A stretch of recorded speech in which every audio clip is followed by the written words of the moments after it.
Salut à tous, on se retrouve pour un nouveau format de vidéo. Dans cette série de vidéos, on va étudier le succès des entrepreneurs de notre génération en études de cas. L'idée est de te partager des histoires inspirantes et impactantes qui peuvent t'aider dans ton business actuel. Dans cette vidéo, nous allons parler d'un multimillionnaire presque milliardaire peu connu qui avait une idée toute simple, proposer une boîte mensuelle de produits de beauté de qualité à prix abordable. C'est l'histoire d'un entrepreneur américain qui a commencé avec juste quelques centaines de dollars en poche et une heure de frappe dans le nom de son entreprise. Cet entrepreneur, c'est Joseph Martin, qui a fondé BoxyCharm, une entreprise d'abonnement de boîtes de beauté dans son garage. Première partie, le démarrage de Joseph. On n'a pas vraiment d'infos sur l'enfance de Joseph et il reste assez discret sur son enfance. Tout ce que l'on sait, c'est qu'il vient d'une famille modeste, qui ne sont pas des entrepreneurs. Sa mère est venue après son service militaire d'Israël en tant que fille au père aux États-Unis. Joseph a commencé son aventure entrepreneuriale en 2004 alors qu'il étudiait en Floride et cherchait simplement à payer ses frais de scolarité hors de l'État. Il a fait ça car dans son État, il n'avait pas le droit de travailler mais avait le droit d'ouvrir un business.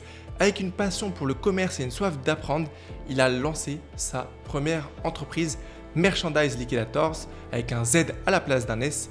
C'était une erreur, mais comme il le dit lui-même, il a simplement décidé de continuer. Il a débuté cette entreprise avec 375 $ uniquement. Merchandise Liquidators était une entreprise de liquidation vendant des lots de surplus et de retour clients des grands magasins. Joseph a appris sur le tas comment gérer une entreprise et ce fut sa première étape dans la création de quelque chose à partir de rien. Dans cette expérience, il y a appris comment construire un site, comment coder et surtout comment placer un site en SEO. Après quelques années, il faisait déjà quasiment 10 millions de CA par an avec son business. Il a bien développé son entreprise et eu jusqu'à environ 15 employés. Mais ce n'était que le début. En 2012, il a entendu parler d'un concept de boîte d'abonnement de beauté mensuelle et il y a vu une super opportunité. Après avoir reçu des demandes de ces boîtes d'abonnement pour des produits à bas prix, il a compris que le modèle actuel du marché n'était pas durable. Et là, l'idée de BoxyCharm était née. Il a appelé son abonnement MaxiChun au début. Et bien que les débuts aient été très hésitants, avec beaucoup de zigzags, il a finalement réussi à trouver le bon modèle. 7 ans plus tard, l'entreprise était en passe de réaliser près de 500 millions de dollars de ventes. Deuxième partie de l'histoire, la naissance de BoxyCharm. Après avoir trouvé le bon modèle avec MaxiChun, qui deviendra plus tard BoxyCharm, Joseph a cherché à révolutionner le marché pourtant très basique des box. Ce qui se faisait à l'époque était d'envoyer des modèles d'échantillons dans les box par abonnement. Pour innover, il n'a pas simplement cherché à suivre le modèle existant d'échantillons de produits dans une boîte d'abonnement et il proposa des produits en taille réelle. Cette idée permettrait d'acquérir les produits au coût de fabrication et d'offrir quelque chose de bien mieux à ses clients. C'était du gagnant-gagnant. Il avait plus de marge et le client avait des produits de meilleure qualité. Au lieu de proposer la box à 10 $ comme la plupart de ses concurrents, il a fixé le prix à 21 $ et a inclus 5 articles de taille réelle dans chacune de ses boxes.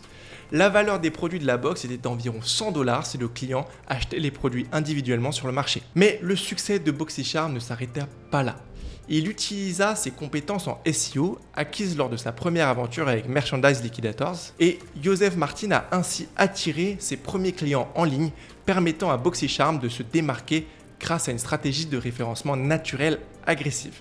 Il a réussi à se placer sur le mot-clé américain box cosmétique par abonnement dans les premières positions. Mais son grand succès ne vient pas uniquement du référencement naturel.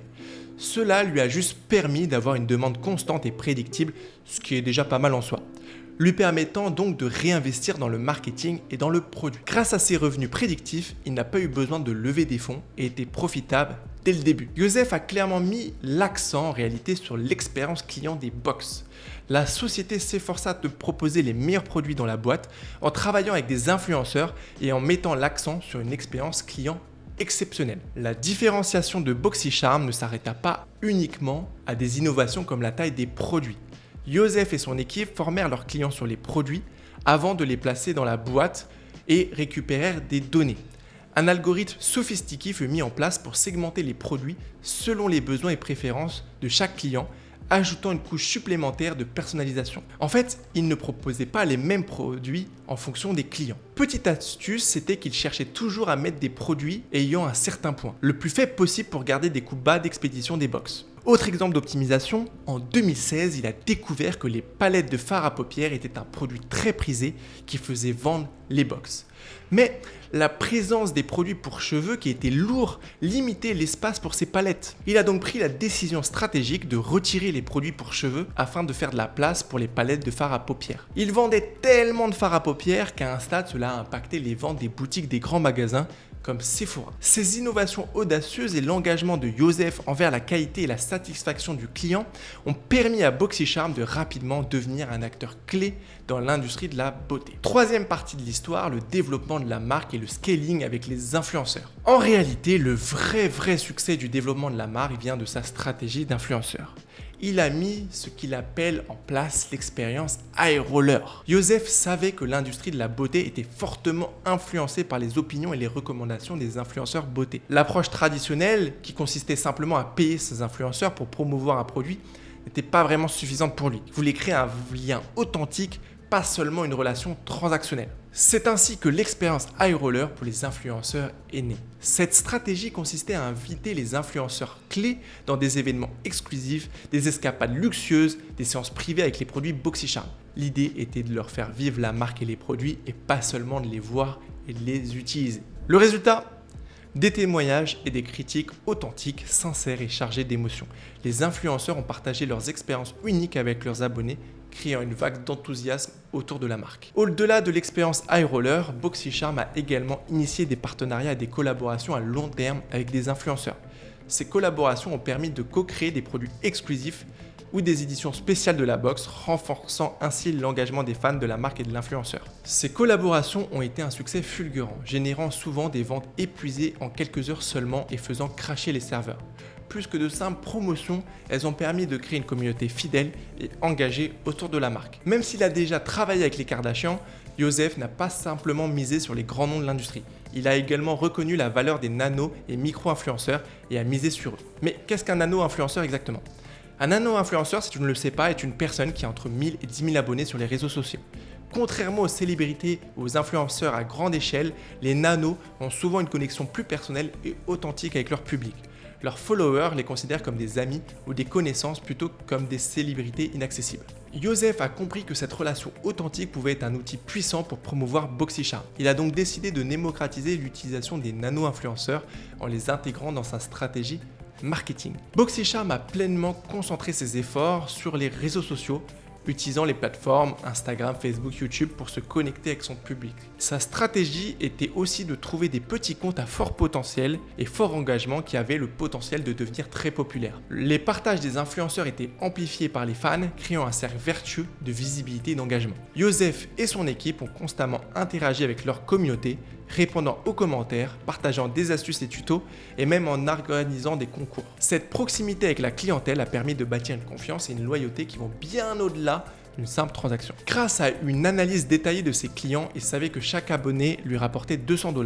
Il savait donc qu'il pouvait dépenser jusqu'à $150 par acquisition pour faire de la marge, ce qui était un budget énorme pour l'industrie. Il a donc simplement scalé sa marque en faisant plus d'acquisitions via Facebook et Instagram Ads.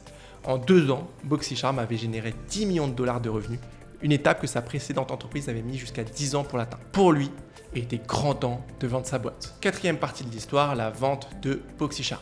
Joseph a fait une première tentative de vente avec l'aide de banquiers d'investissement et a été surpris d'obtenir une offre de $26 millions pour une partie de l'entreprise seulement. Il a accepté cette offre, ce qui lui a permis de mettre 12 millions dans sa poche, pas mal hein, tout en conservant une part significative de l'entreprise. Cela a également permis à l'entreprise de poursuivre son développement. Plus tard, l'entreprise a été vendue pour un total de $500 millions pour une marque de boxe lors d'une seconde opération. Joseph a encore été surpris par l'ampleur de cette somme et a eu du mal à réaliser l'impact de la vente. Il lui a fallu plusieurs années pour ressentir un sentiment de liberté, car ça faisait maintenant 20 ans qu'il bossait comme un acharné. Depuis, il est devenu investisseur et est actuellement en train de bosser dans la création d'un outil financier quantitatif en Israël. J'aimerais maintenant te partager les leçons que je tire moi-même de cette histoire. Joseph attribue son succès à sa persévérance, à sa maîtrise de compétences spécifiques et sa capacité à rester focus. Mais pour moi, on peut en tirer 5 grandes leçons. Leçon numéro 1, la puissance du nid des simples. Joseph a commencé avec une idée toute simple, une boîte mensuelle de produits de beauté à prix abordable. La simplicité de l'idée ne doit pas être confondue avec la facilité de l'exécution. La leçon ici est que même les idées les plus simples peuvent se transformer en entreprises multimillionnaires avec la bonne exécution. La deuxième leçon, c'est que la créativité et l'innovation sont clés. Joseph n'a pas suivi le moule existant. Il a innové en proposant des produits à taille réelle, en personnalisant l'offre et en découvrant des solutions ingénieuses pour garder les coûts bas. La leçon est claire. Ne te contente pas de suivre la foule. Pense différemment et propose quelque chose d'unique. Leçon numéro 3, la force de l'authenticité. La stratégie d'influenceur et l'expérience high roller de Joseph, où il a créé une véritable connexion avec les influenceurs, a été un facteur clé de succès.